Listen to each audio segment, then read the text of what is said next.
All right. So, welcome everybody. And here it is, Friday. I am with my good friend, and I mean, we've now been working together, I think 2 years ish, Yeah, something like that, right? yeah.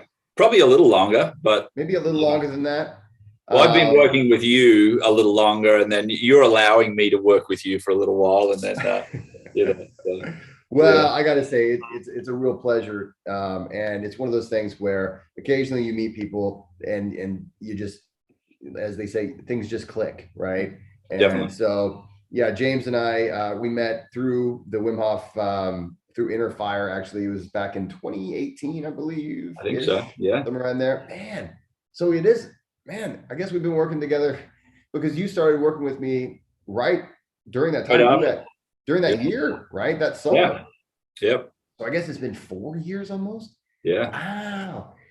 Oh man, time We had flies. well, when you think about it now, we had done several pre-COVID events together, right? So, and that's almost been 2 years, right? Yes, So, it there is this whole like the world before COVID, and then there's yeah, like this world now, and we keep all everybody talks about the world after COVID, and I think we're getting there. So and I got to say, our workshops and our retreats are excellent opportunities to kind of break out of this mode of thinking, this relentless anxiety that we've been having based off of all this.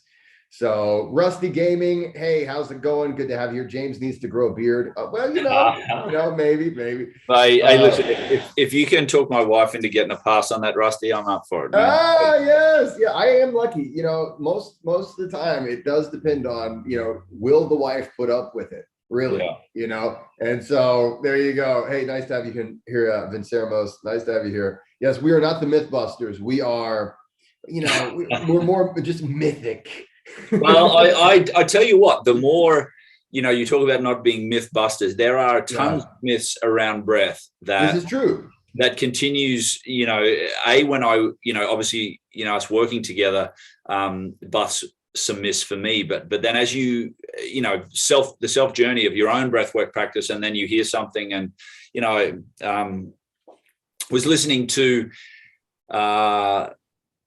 Was listening to a Huberman podcast the other day, and then he talks a lot about where to find the actual science, and I was like, all right, I'm gonna get myself some entertaining reading. So I went to Uh-huh. PubMed that he talks about, so the Right, publishment, right. and I'm reading one of the scientific articles, which is really laborious, sort of Oh, it is. chunky. It's Oh, chunky reading, yeah. but it's pretty darn amazing, the science that's coming out now, or that has been around, that's now bubbling to the surface. And I mean, one of them was specifically about like all of the advantages of nose breathing, Yeah. from an apnea perspective, and then sleeping at night, and then going into hormone regulation, dopamine elevation, how this cortisol dump happens in the morning, and if we haven't had our breathing, mostly nasal breathing, right during the evenings, then that cortisol doesn't do the things that it's supposed to do, and this like branch of things that doesn't happen if we haven't breathed right through the Oh, night. yeah. You know. Well, and that's the thing, as I was, and of course, getting to read those research. I mean, like you said, it's absolutely laborious. As I was researching for my book, I was going through a lot of studies, and there really are. We oftentimes we talk about how that since there's not a lot of money in breath work or this or that there's not any science, but there actually is a lot of science. Oh yeah. And I mean, what just looking through these scientific studies, it's difficult to read those. You kind of have to learn how to read it. You know what I mean? Because there's the conclusions, and there's the abstract, and there's the methods, and Yeah. there's all these different parts of these scientific studies. And sometimes, okay, is it a meta-analysis, or is it, what kind? Is it just a case study? And if it's a case Yeah. study, that's kind of neat, it's kind of cool, but there's this meta-analysis and all these things. And you start to realize, wow, there's a large body of science coming up around breath work. And it's such a wonderful thing. And when you read a lot of this, the thing that I think makes it so inaccessible to the average person is that, one, either you're hearing about breath work in a very, very like a mystical way that's kind of hard for the average Westerner to really kind of comprehend. It's like, I don't know if I can get, or it's insanely technical. Yeah.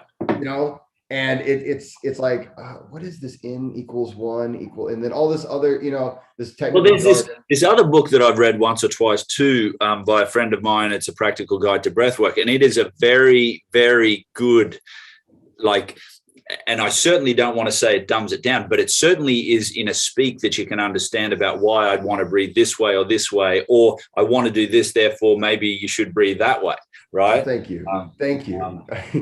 Ultimately, yeah, I think that it's important to realize that this is something, like, for instance, some of you guys know, one of my jobs, I'm always working. I love everything I do. I'm very blessed in that I love everything I do. I get worn out from doing things I love so much. I'm a very, very fortunate person.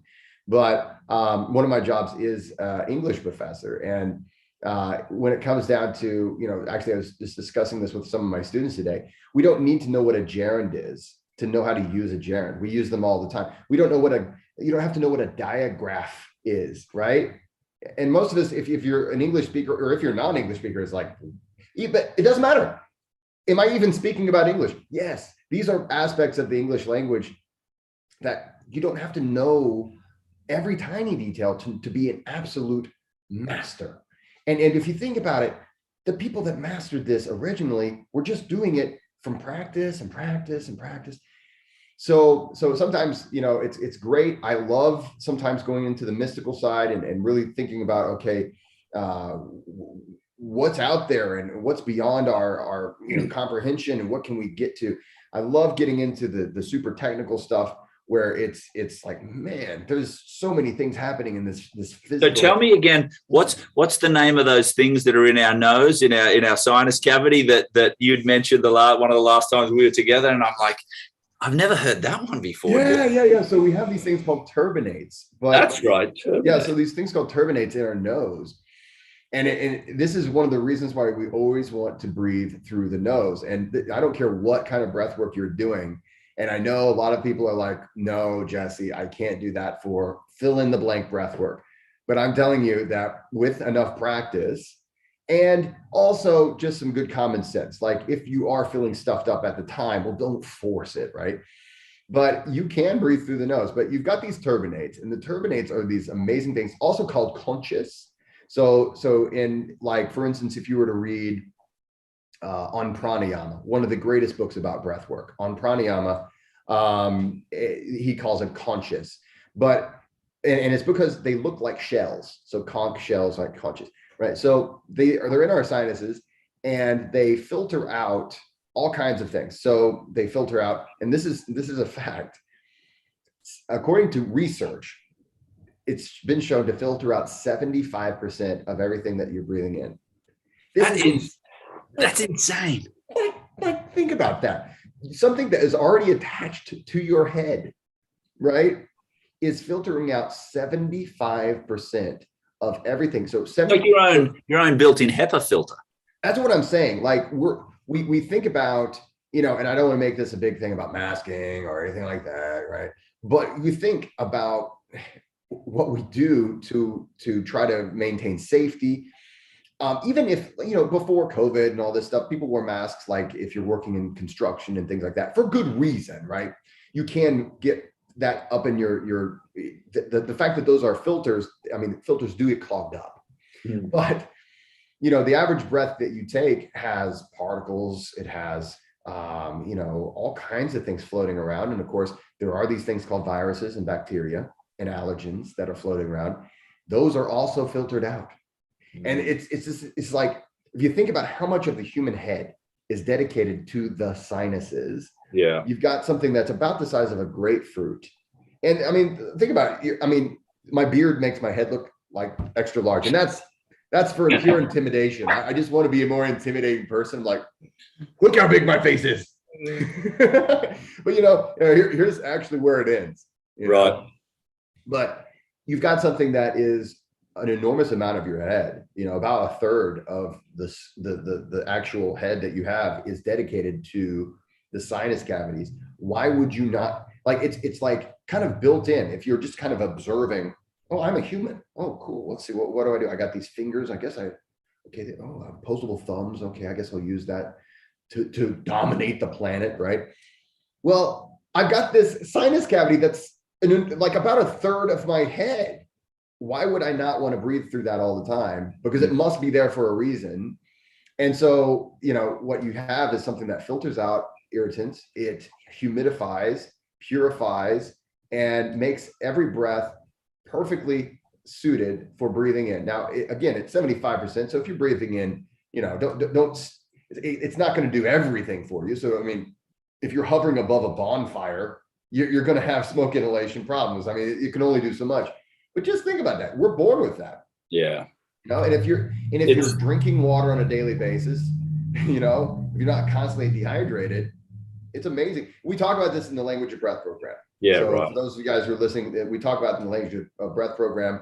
Actually, we're going to get to that in 2 weeks. We're currently in a cohort, and it's something that I go into great depth about how to make sure those things are safe and how to really, because nasal health is something that we really don't think about too much. We just squirt stuff up there if it gets stuffy, and then we just kind of expect it to go on.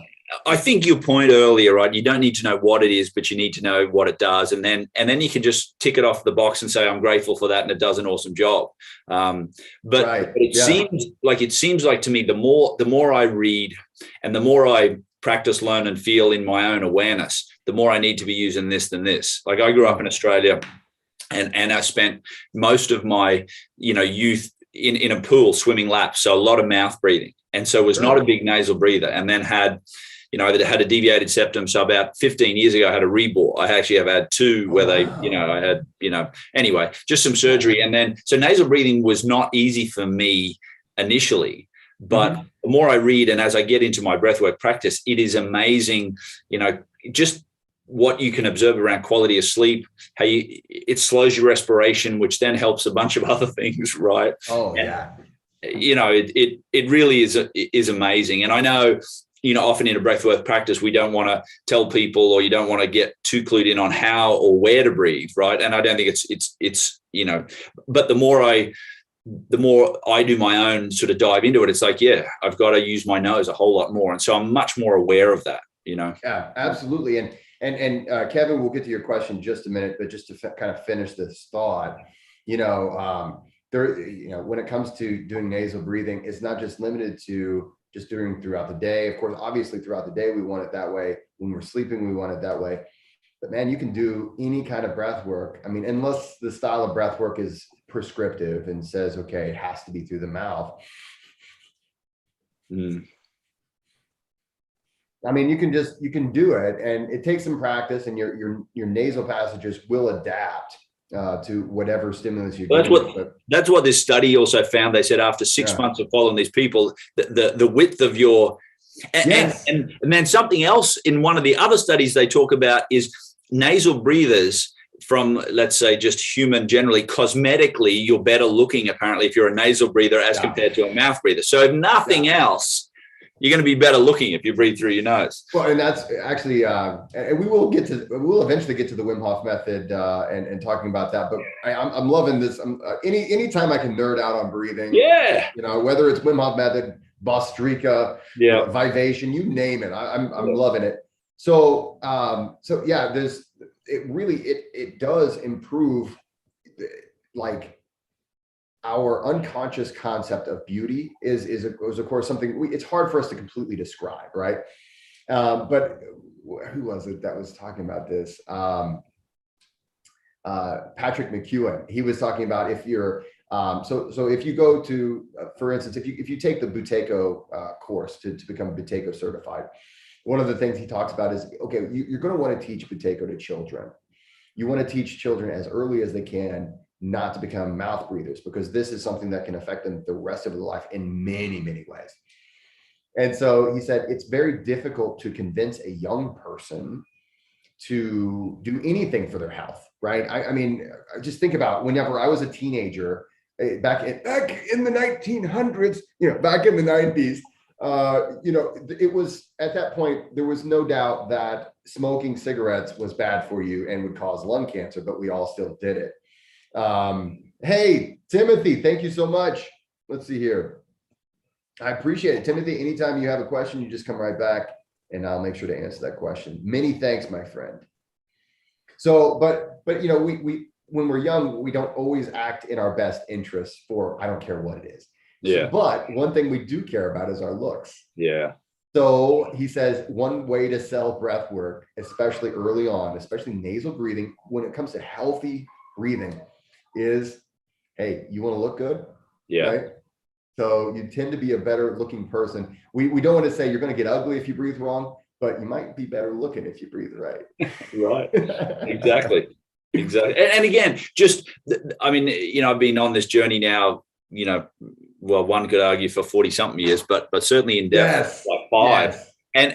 And that's the first time I've ever seen a study where they say, you know, from whatever the dynamic around better looking facial symmetry or whatever it is, you're better looking if you breathe through your nose, typically. Isn't that, and when people say there's not enough research, I agree. I want there to be a ton of research it all day long, but there is an enormous amount of research. Yeah. Just for instance, there's a style of breath work, and we're eventually going to get to Wim Hof method. I know that's the title, guys, but we're just nerding. We're nerding a little bit. It's Friday, so hang out with us. We're going to talk about the retreat here in a minute. We got a lot of cool things to share with you today. But yeah. Anyway, but you know, Sudarshan Kriya is a style of breath work that there's a combination of 3 different styles of breath, and one of them is a super ventilation style breathing. It's very, very pleasant, very, very, I mean, it feels amazing to do. There's 100, as last time I looked, when I learned it from the organization. I took the lessons and really made sure I understood this style of breath work, this whole sequence. But when I learned it, there were 80 peer-reviewed studies showing that it reduced anxiety, improved immune system, and reduced inflammation in their patients. Like 80 studies. Last time I looked, there was 100. Yeah. Okay. And it's only been a couple of years since I've learned it. So, I mean, there's a lot of research ongoing, and people are starting to understand, man, it's just like exercise. Now as of right now, it seems like infinite research on the effects of exercise. But it wasn't that long ago, we didn't have anything. And we're like, well, you know, yes, we move around. What could possibly, you know, that do for, how does that affect health? You know, now it's like common knowledge. In 10 years, it's just going to be common knowledge. Well, of course, you're not very healthy. Look at how you're breathing, you know. But right now, we're on the forefront. We're on the kind of the tip of the spear. Yeah. But hey, okay, I've got a question from Kevin. I hope you're still hanging out with us. And then we're going to start talking a little bit about the actual reason why we thought we would have this conversation today. But hey, we're having fun. It's an awesome Friday. I'm actually right now in like a building. This is downtown in the little town that I live in. And it's kind of a nice little office, like these little pocket offices they let you use occasionally. So kind of enjoying a new location here. Nice. There's windows over here, and I was wanting to show people because it's kind of a cool eclectic outdoors. But if I do, the lighting's all weird and you can't see me. Yeah. So you want to see me, right, guys? I mean, that's Kevin asks. Kevin Null, he says, I have a question with retention. So okay, so if anytime I hear the word retention, I am assuming you're talking about Wim Hof method.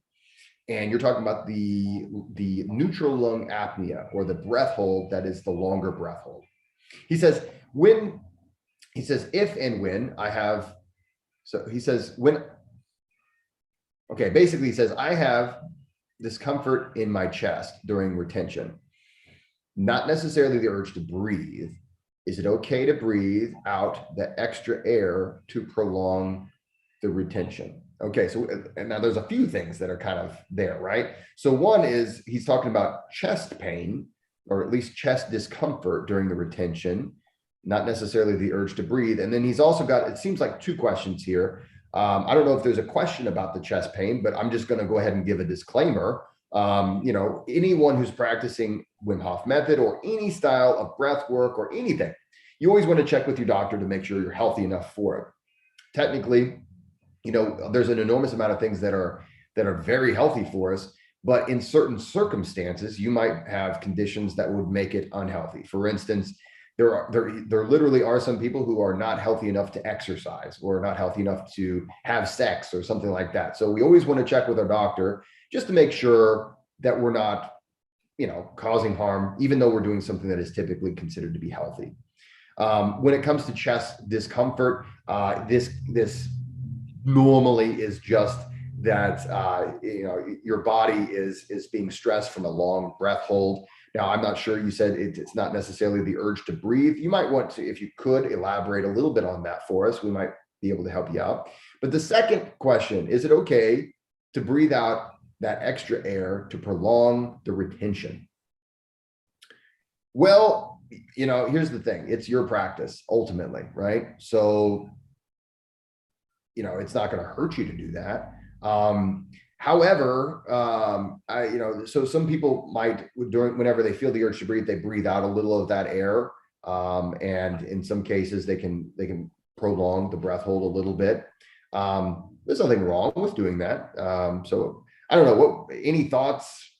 So two things come up for me. One would be initially, in that chest pain or that chest discomfort. One, and I know, you talk about it wonderfully in the language of breath, or the breath mastery course, but the really getting great breathwork mechanics around your breath wave, right? So people can be really, really active in their breath.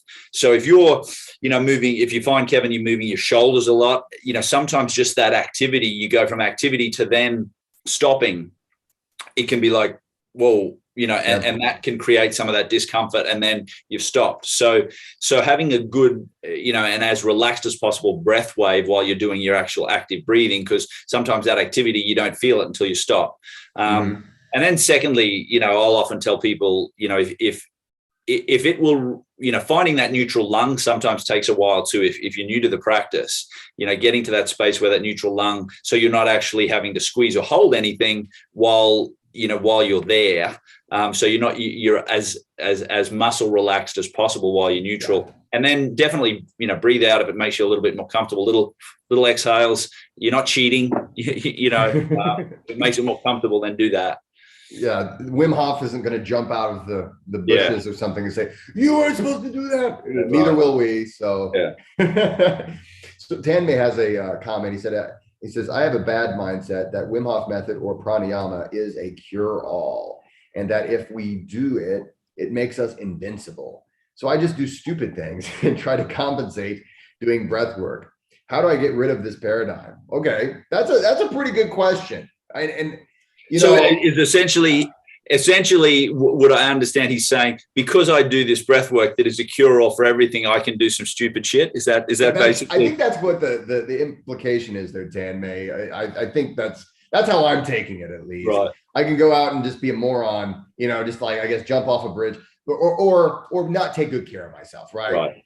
And so oftentimes I will get the question, because I'm doing, pranayama, or because I'm doing fill in the blank breath work or technique or style. Okay. You just fill it in.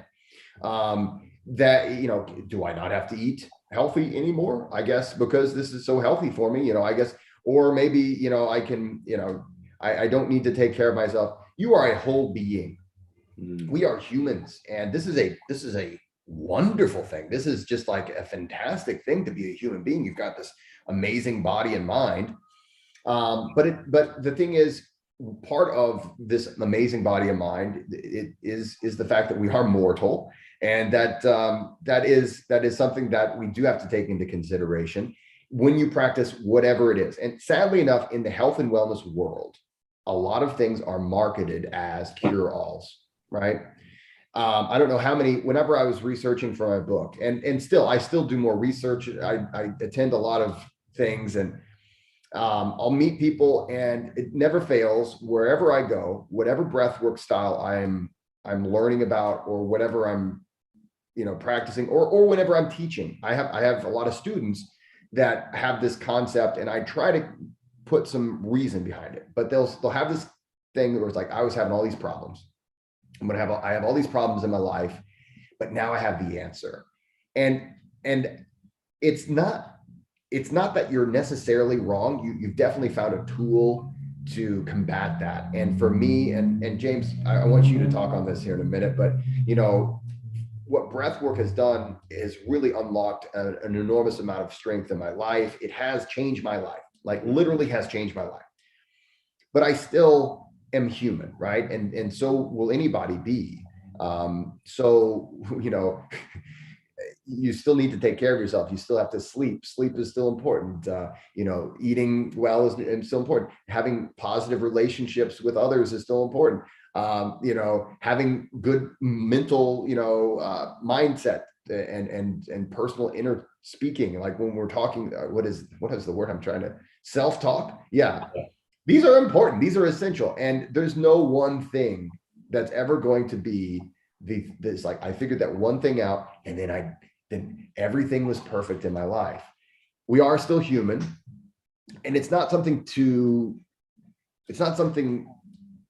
mourn. It's something to celebrate the fact that, you know, you still have a reason to live. If you figured it all out, you know, yes, I've gone through it too. And I've told this story to James before. You know, whenever I first learned, Wim Hof method was really my first big deep dive into something that there's an enormous amount of claims, not necessarily just from Wim Hof, but like the community has all these beliefs, and you'll see all this stuff like you'll never get sick again and all this stuff. And I believed I would never get sick again. I would never, ever in my whole life. And just believe, I mean, that in itself is kind of a ridiculous idea. You'll never, ever get sick again. But I believe that. And I went a whole year, and I don't get sick very often. Okay. I will say it definitely boosts my immune system and oh wow. You know, I haven't been sick in I don't know how long, but I remember one day someone was like, hey, you know, you're taking all those cold showers, you're going to catch a cold. And I was like, no. I don't do that anymore. You see, I have solved this problem. I came off as high horse, I'm sure. Next day I came down with a cold. I mean, you talk about karma, there it was. So I don't know. It's one of those things where I think the best way to solve that mindset, and definitely I want you to riff on this a little bit, James, but Tanmay, the way to get out of that paradigm is to have a little bit better sense of humor about everything, and realize no matter what happens to you, it's part of this human experience, and there's probably a lesson to be learned, and there's probably good that can come out of it. But ultimately, the best we can do is the best we can do. Yeah. You know, to me, and I know like they're great explanations, and I think that's a great way to look at it. I think the piece you touched on earlier about we're a whole being, right? I can remember when I was younger, and you'd think about diet, it's like, well, I had a salad with no dressing for lunch, right? So I can then have the fried Twinkies for dinner. Yeah, right. But going back to some of these studies that I was reading, like the you know, one of the popular things now, and a guy of my age, you know, I'd never thought about it, but some of my friends have talked about testosterone levels in men, you know, mid 40s you start, and listening to some of the people talk, like doctors who are in this field talk about it, they said, listen, you can be taking all the testosterone that you want, but if you are not sleeping well so that your inhibitors, right? So when you wake up in the morning, you get this cortisol dump, and then, you know, if you do everything right, the receptors in your body will allow that testosterone to be received. Yeah.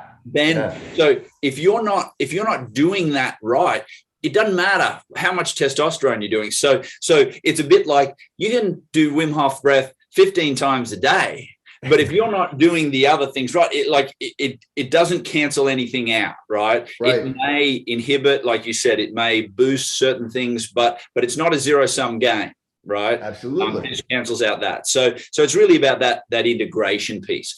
You know, the other thing that is, I think, is well worthy to take into account too, that I think is a big boost for the Wim Hof method and pretty much any other practice that you do, the placebo effect is a big deal, right? If you're doing it and you think like, you know, most people who are doing the Wim Hof method have some of that sort of mindset, that carries a long way. I mean, the placebo effect is a very real effect, right? You can be taking a sugar pill, and for up to 30% of the people, it's the same as taking the medicine. You know, absolutely. So, there's even, I guess, research that even if you know it's a placebo, even if you, or like a sugar pill, if a doctor tells you it's going to do it, even if you know, hey, this is a sugar pill, but the doctor also says this will cure you, there's like a 15% increase in the effectiveness over the, you know, people who didn't have that happen. So it's amazing the power of the mind. And but the problem I oftentimes will see, and the problem that I had with myself is, we start to judge ourselves and we start to beat ourselves up whenever we're not, demigods. And, it's, it's totally normal to have, hey, you're going to get sick. You're going to have an injury. I remember, one of the things, every person has weaknesses, right? I'll admit that I have one or two, right? One of my weaknesses is my shoulders. I oftentimes will injure my shoulders doing exercises and intense workouts. And so I remember one time I injured my shoulder and someone asked, well, I thought you did Wim Hof method. And I was like, yes, I do, but it's not going to make it so that I cannot hurt myself. I can, what do you think I can do? Jump out of a plane now without a parachute? Just No breathe. big deal. I'll just land on my feet and walk home. It's Well, I mean, the other thing that was really humbling for me around that too, and a good, was when I was out in Colorado earlier this year, and I was hiking at 10,000 feet, and you think, I breathe, I have a breathwork practice, I'm fine. I mean, I was literally walking maybe a quarter of a mile, had my little O2 meter on, I had to stop and be like, catch up. And so, 4 miles felt like 400 at that altitude, right? Yeah. And I was in the mindset of, hey, listen, I got a breathwork practice. I know all about this stuff, right? And it's like, no, apply the park brake and listen to your body, You have to listen to your body, and you have to, it's important. And then, of course, language of breath, that's the primary thing is learning how to be aware, learning how to listen. And so, regardless of what school of thought, what technique, what practice you're in, have a good sense of humor. I always love, the people that really inspire me the most are the people that, they're in their older years, maybe they'll fall down, they'll break a hip or something like that, and they're making a joke on the way to the hospital, because it's why suffer?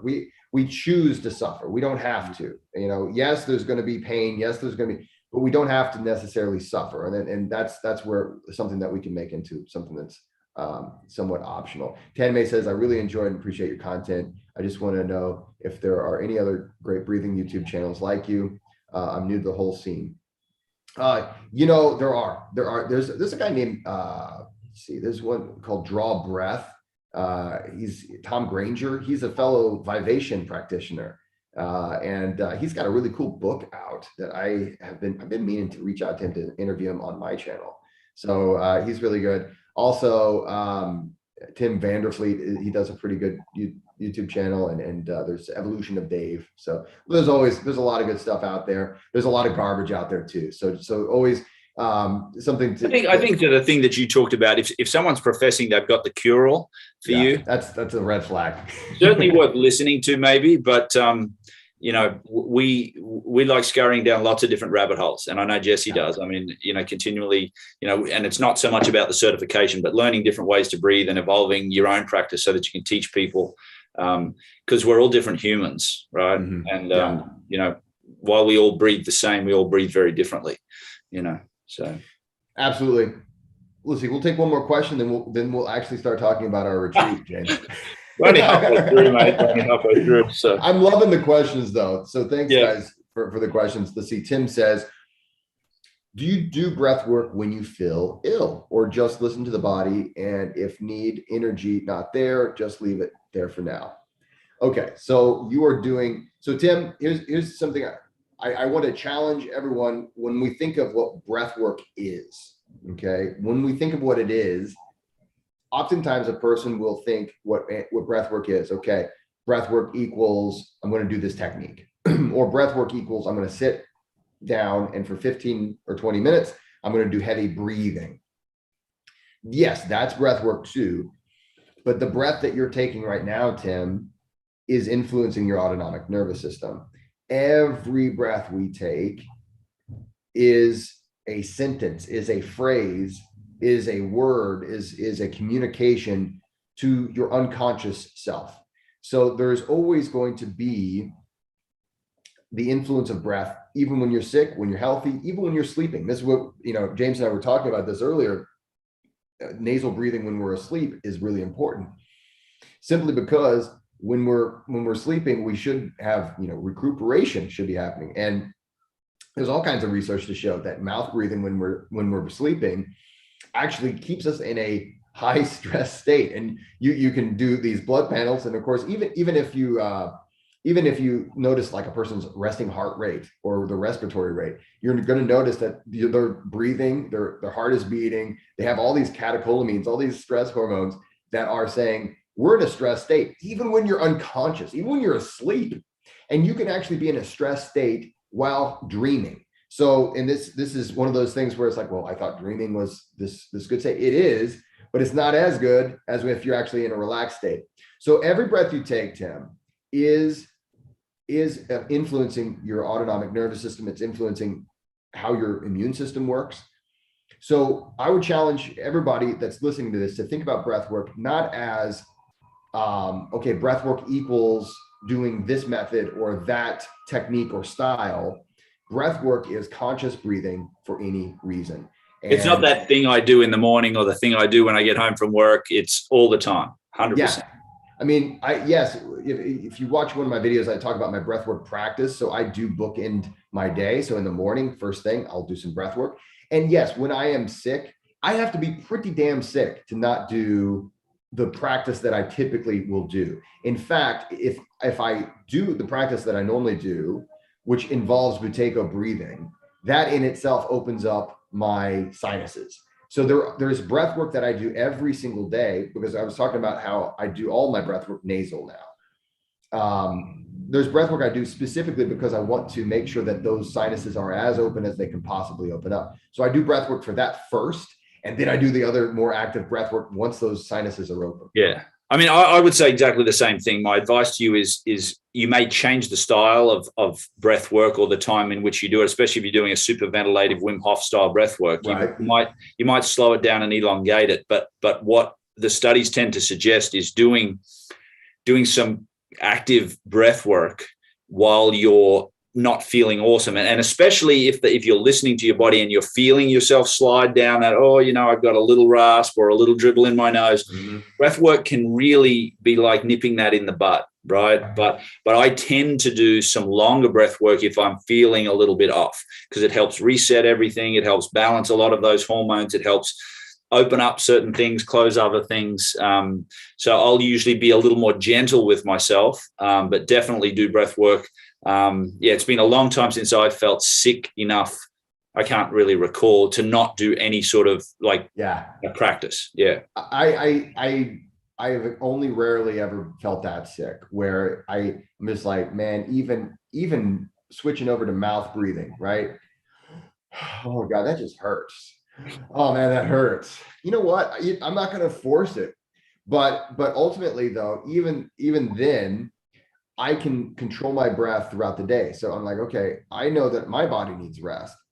So I want to caffeinate because, man, I feel, but I'm going to not. And I'm going to listen to my body and allow it to rest. And I'm not going to hyperventilate. I'm going to try to lengthen my exhales. I'm going to try to breathe according to what I know to be good for my body. Actually, Andrew, nice to have you here, brother. Andrew says, Jesse's 6-week language of breath course is a great way to figure out what breath sequence is best for you. We're all different, and the class addresses that. That's literally what I teach in my book, in my classes.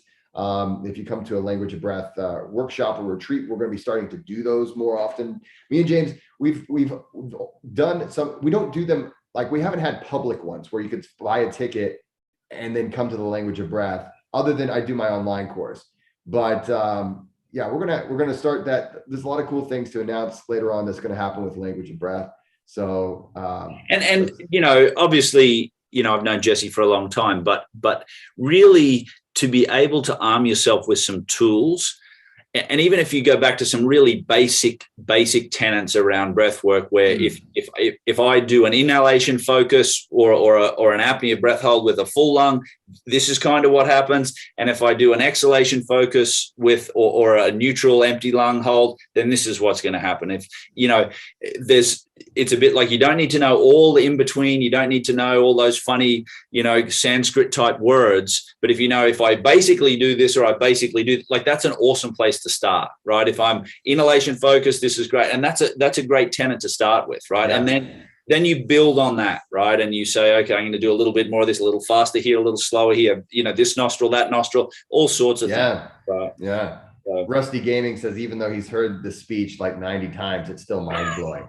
And here's the thing, even though we've had this talk 90 times or more, I still wake up in the morning, and this is no exaggeration. Someday it might be something that I just say, and I probably just won't say it anymore. But I still wake up every morning. I'm like, I can't believe this thing is real. I can't believe I can literally speak to like my heart rate, or I can breathe and influence my blood sugar, and I've watched it happen. I had that blood sugar monitor, and I watched it happen. I'm like, okay, I'm under a lot of stress. Wow, there's a lot more blood sugar. Well, I know why. Okay, now I'm going to breathe, and I understand how the breathwork works. I'm going to bring it down. So, I mean, it's amazing what we can do. Okay, okay, go ahead. We got to talk about it. Okay. We're down to like 20 minutes left. All right. Okay, guys, friends, breath workers, Wim Hof method practitioners, and also if you have never practiced Wim Hof method before, we want to, yes, please. Thank you, Rusty. Please like and subscribe and like the video, by the way. Thank you. Rusty's taking care of us. Giddy up, Rusty. Yeah. So we're going to be in Sand Valley again. And that's later on this month. It'll be the 26th and 27th. It actually 25th. Yeah, 25th through 27th. Yeah, the 25th through the 27th at Sand Valley Resort in Wisconsin. And this is our second one of the year. It was so successful and just so perfect, so amazing. I mean, we have to it gets better every time. And last time it was insanely cold. We had just really good time, but we're going to be doing another one. It's again 25th to the 27th. And we'd love to invite you guys to come. This is a opportunity if you've been into Wim Hof method for years, or if you've never done a Wim Hof method. That's the cool thing about it. You will get something out of it no matter what. We've had some people come to multiple events. And we've had people that it's like, hey, I've never heard of Wim Hof method before. My friend loves it. So I came with my friend, and they leave, just can't stop smiling. So all the meals are included. And this time I'm going to remember my guitar because I forgot. And it was like this perfect evening. Like seriously, it was it Friday night, or I don't know. It was Friday night or Saturday night.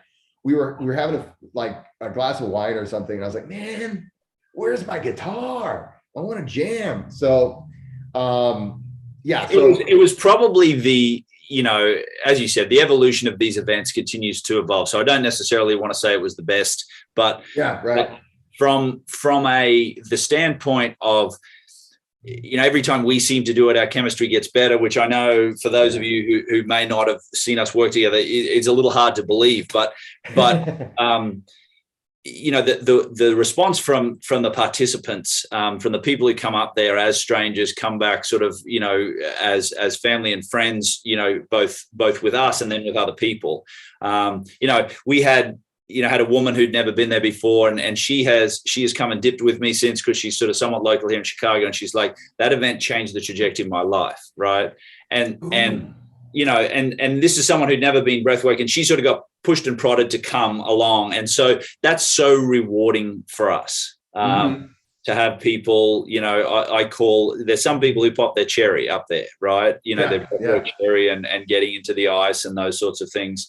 But it really gives you plenty of time to detach, right? And I think that's one of the lovely parts about this. It really is literally in the middle of nowhere. All your meals are taken care of, accommodations taken care of, everything except alcohol is included in the price.